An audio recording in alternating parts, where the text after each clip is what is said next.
Episodes of Palette Swap are suggested by viewers like you. If there's a character you'd like me to analyze, let me know in the comment section down below.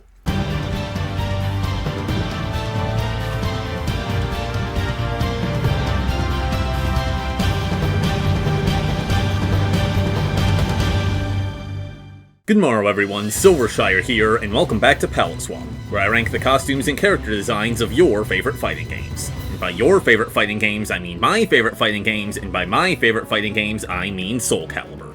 Today, we're looking at the girl who somehow dyed her hair teal in the 1500s, Tira. But before we begin our analysis, here's a quick refresher course on who Tira is and what we should be looking for in her character designs. Tira just likes killing stuff. No, really, that's her whole motivation. She was raised by the Birds of Passage, a group of assassins known for their excessively cruel methods, and even they thought she was a little too murder-happy. One day, her squad mates were killed on a mission gone awry, and rather than returning to the Birds of Passage, she decided to strike out on her own. She wandered aimlessly for a time, bringing death to any with misfortune of crossing her path, until she stumbled upon the site of a bloody massacre. She was immediately infatuated with the perpetrator of such carnage, who she soon learned was Nightmare, wielder of the cursed sword Soul Edge.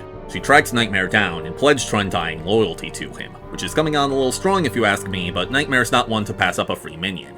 At some point that differs depending on which timeline we're looking at, Tira developed dissociative identity disorder. Her two identities are named Jolly and Gloomy, so their personality should be pretty self-explanatory, but make no mistake, they are equally deadly.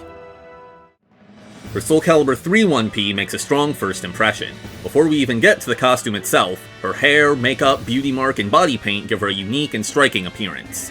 Her style calls to mind the punk rock aesthetic, which reflects her rebellious attitude. Though I joked about her dye job in the intro, it communicates her character well, because it's a symbol of unbound self-expression.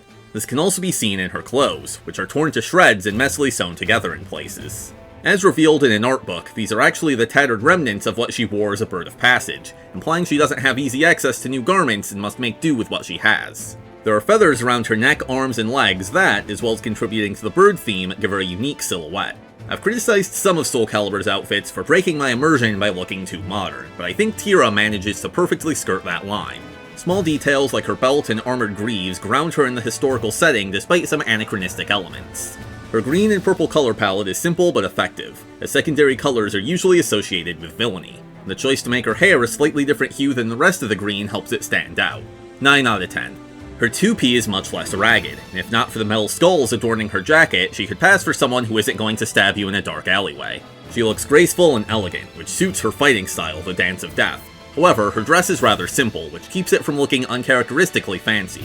Once again, her hair is dyed an unnatural color, this time purple, and styled into a wild shape that looks like if Princess Leia was a Sith.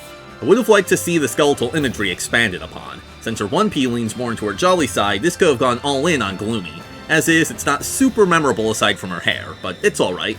6 out of 10. Her Soulcalibur IV 1P is a pretty drastic departure from that of the previous game. It's often compared to Harley Quinn, although it should actually be the other way around, because Soulcalibur IV predates the Batman Arkham series, which gave Harley her edgy makeover. Anyway, her clothes are no longer tattered, but her mismatched boots and uneven pigtails lent her an unhinged energy.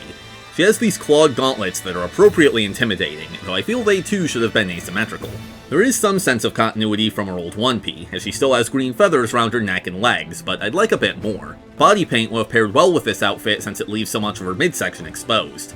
However, thanks to her beauty mark and unique weapon, Tira is pretty recognizable regardless of what she's wearing, so the artists can afford to take some creative liberties. I am a little disappointed that this costume isn't as extreme as Soulcalibur IV's other designs. There's some creepy concept art that makes her look almost undead, with heavy black makeup and even messier hair, which would have been awesome and terrifying to see in motion.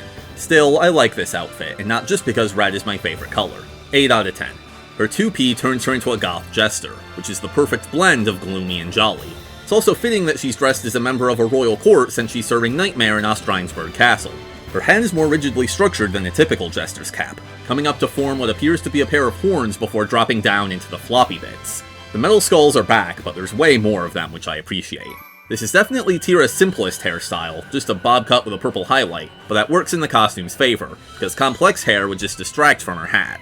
Her palette is much darker than usual, but it's broken up by splashes of green and purple that call back to her Soulcalibur III 1P.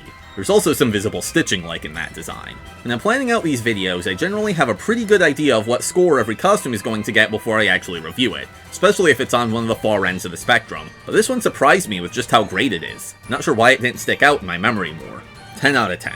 Her Soulcalibur V 1P has a lot in common with her Soulcalibur IV 2P. Her hair mimics the shape of a jester's hat and is once again multicolored, though it's now white, purple, and blue instead of black and purple. She's still covered in metal skulls, but they're avian instead of humanoid, which is more unique to Tira. Her top is reminiscent of her Soulcalibur III 1P, but it's now intentionally shaped that way instead of being ripped. It's also adorned with spikes, which leads nicely into my next point. This design makes heavy use of triangular shape language that makes her seem dangerous, aggressive, and energetic. This has always been present in her designs to some extent, but it's particularly obvious here. Speaking of things that have always been there, she still has some visible stitching on her arms and legs. Her palette is quite desaturated, but I don't mind because it suits the more serious antagonistic role she plays in this game. What I do mind is that the green and pink accents are confined to her torso. Her Soulcalibur IV 2P spread the colors out better. 7 out of 10. Like Ivy, her 2P was designed by guest artist Mari Shimazaki. It doesn't look quite as Bayonetta-y as Ivy's, but there are certainly signs of Shimazaki's signature style, specifically the inspiration from high fashion. It brings back the feathers missing from her 1P and also includes some metallic decorations in the shape of bird wings. It resembles a dancer's attire, which again matches her fighting style. This is a unique and beautiful design, but I think it's a tad too nice and normal for Tira. Her hair and makeup are flawless, her outfit is totally symmetrical, her color palette is relatively subdued, and there are no skulls or other spooky symbols. She just doesn't look like a sadistic killer. This costume could just as easily belong to someone like Amy. 7 out of 10. Soulcalibur VI is a reboot of the series that takes place prior to Soulcalibur III, so this is a version of Tira who has left the Birds of Passage but hasn't yet encountered Nightmare or become a Malfested.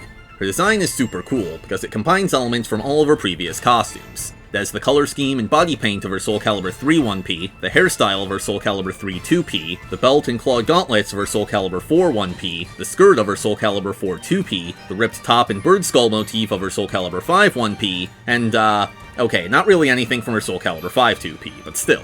There are also some new additions, like the leathery shawl thing around her neck and her ripped leggings. It's slightly too busy, but it all goes well together, and it feels like a celebration of the character's history without just retreading something from the past. 9 out of 10. Soulcalibur VI doesn't have any alternate costumes, but it does have alternate colors. Her color 2 is purple, pink, and white. This palette is somewhat more muted, but I actually like that, because it tempers the busyness of her outfit. It also goes great with the magenta particle effects of Gloomy Coda. 9 out of 10. Her color 3 is blue and yellow, which I think is meant to represent Gloomy and Jolly, even though Gloomy is typically associated with purple rather than blue. This is her simplest palette, and it doesn't do much for me, but it still looks alright. 7 out of 10. Her color 4 is red, brown, and teal, based on her Soulcalibur IV 1P. It also removes her body paint, changes her eyes to a Malfested magenta, and lets her hair down, solidifying the reference. I don't think the palette applies very well to this costume, but I like how much it changes things up. 8 out of 10. And with that, we have ranked every single Tira costume. I might be biased because I love Tira, but I think she's consistently one of Soulcalibur's best designed characters. But that's just my opinion, so what do you think? Let me know in the comment section down below if you agree or disagree with any of my rankings. Also, let me know which character you'd like to see next. For episode 22, we'll be discussing Akuma from Street Fighter, as requested by the Lightning Python. In the meantime, thank you so much for watching, I hope you enjoyed, and until next time, I bid thee farewell.